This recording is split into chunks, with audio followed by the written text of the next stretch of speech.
Skip করার আগে কথাগুলো শুনে যান। আপনাদের এলাকায় যারা মুক্তিযোদ্ধা আছেন একটু খেয়াল করলে দেখবেন মুক্তিযোদ্ধাদের বেশিরভাগ সন্তানরাই মেধাবী। কারণ 1971 সালে মুক্তিযোদ্ধারা সচেতন নাগরিক ছিলেন। সচেতন নাগরিক না হলে নিজেদের অধিকার আদায়ের জন্য ওনারা ওই সময় যুদ্ধে যাইতেন না। তো আপনার এলাকার যারা মুক্তিযোদ্ধা আছেন তাদের পরিবারে দেখবেন ম্যাক্সিমাম সদস্যরাই মেধাবী।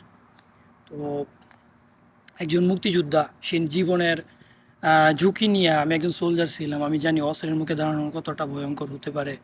সেই জীবনে ঝুঁকি নিয়ে যখন দেশের জন্য বাজি রাইখা সে যুদ্ধ করছে, আমাদেরকে একটা পতাকা দিছে, অবশ্যই তার অধিকার আছে। অবশ্যই তাকে উনি যে ফেসিলিটিগুলো পাচ্ছে এগুলো তার প্রাপ্য। এবং বাবার অর্জন করা সুনাম এবং দুর্নাম দুটাই কিন্তু সন্তানদের বহন করতে হয়।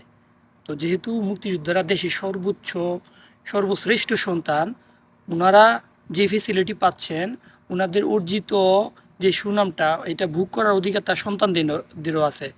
কিন্তু থার্ড জেনারেশন, ওনাদের নাতি নাতনি, এখানে আইসাই সব সমস্যা তৈরি হয়ে গেছে। কারণ 56% কোটা একজন মুক্তিযোদ্ধার নাতি নাতনি তারা যদি মেধাবী হয় তাহলে সে দুইটা ক্যাটাগরিতে পড়ে যায়। একটা হচ্ছে সে তো মেধাবী আছেই, তারপরে তার কোটা আছে। তো সেখানে সাধারণ শিক্ষার্থীরা যারা শুধুই মেধা আছে একটু, তারা পাবে না।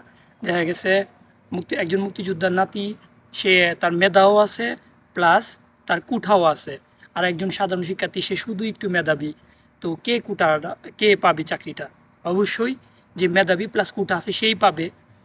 তো মুক্তিযোদ্ধাদের যে ফেসিলিটি দেওয়া হচ্ছে এই বিষয়ে মনের মধ্যে বিন্দু পরিমাণও লাগে না, কষ্ট লাগে না। তারা কেন ফেসিলিটি পাবে?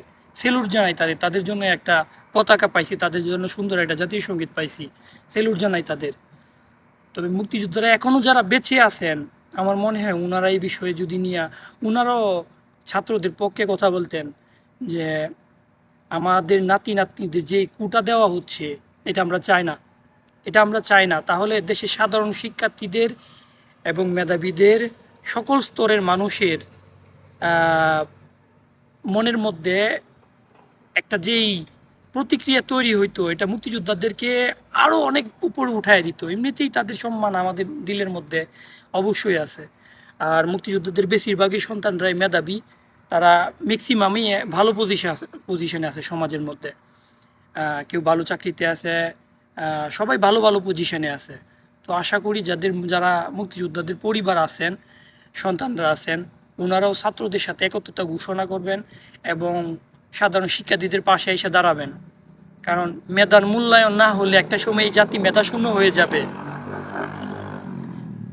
আমাদের সবার মাঝেই লোভ থাকে, ঠিক আছে, কিন্তু এটা দেশের বিশাল স্বার্থের জন্য অবশ্যই এই লোভটা পরিহার করা উচিত।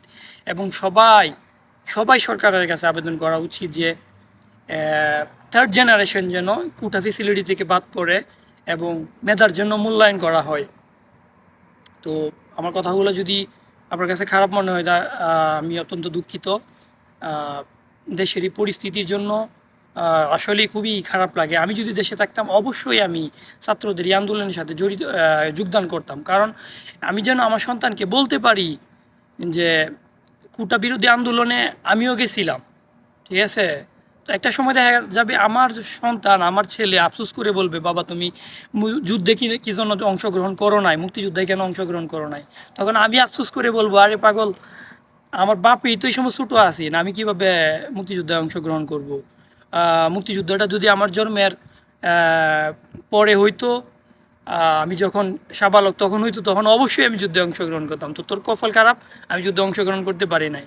তো ভবিষ্যৎ প্রজন্ম যেন এই আফসোসটা না করে, মেধার জন্য মূল্যায়ন হয়, এই আবেদন সরকারের কাছে। এবং যাদের মধ্যে বিবেক আছে, একটু বুদ্ধি আছে, দেশের জন্য একটু করেন। এটা সরকার বিরোধী কোনো আন্দোলন না, ঠিক আছে। শেখ হাসিনার পতন হোক এই ধরনের কোনো আন্দোলন না। তাহলে ছাত্রলীগ কী জন্য অ্যাটাক করলো ছাত্রদের উপরে? এটা খুবই একটা বর্বর কাজ হয়েছে, খুবই বর্বর কাজ হয়েছে।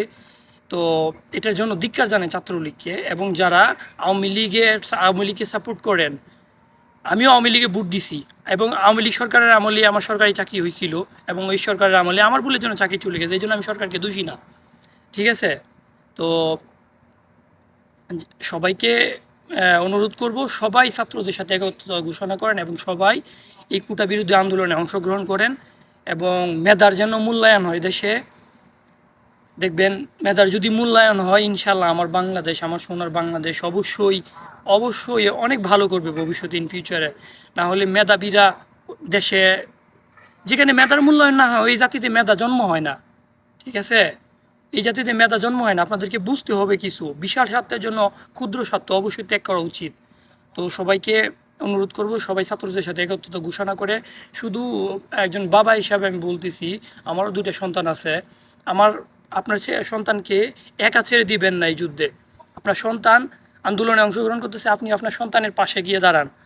ঠিক আছে, সন্তানকে আপনিও সাপোর্ট করেন, তাকে তার নিরাপত্তার কথা চিন্তা করে আপনি তার পাশে থাকেন। ঠিক আছে, তো সবাইকে অনুরোধ করব সবাই ছাত্রদের পাশে একত্রতা ঘোষণা করে ওদের সাথে দাঁড়ান এবং বাংলাদেশ সরকারকে অনুরোধ করব অবশ্যই যেন ছাত্রদের এই যৌক্তিক আন্দোলন মেনে নেয়। এই যৌক্তিক আন্দোলনের জয় হোক।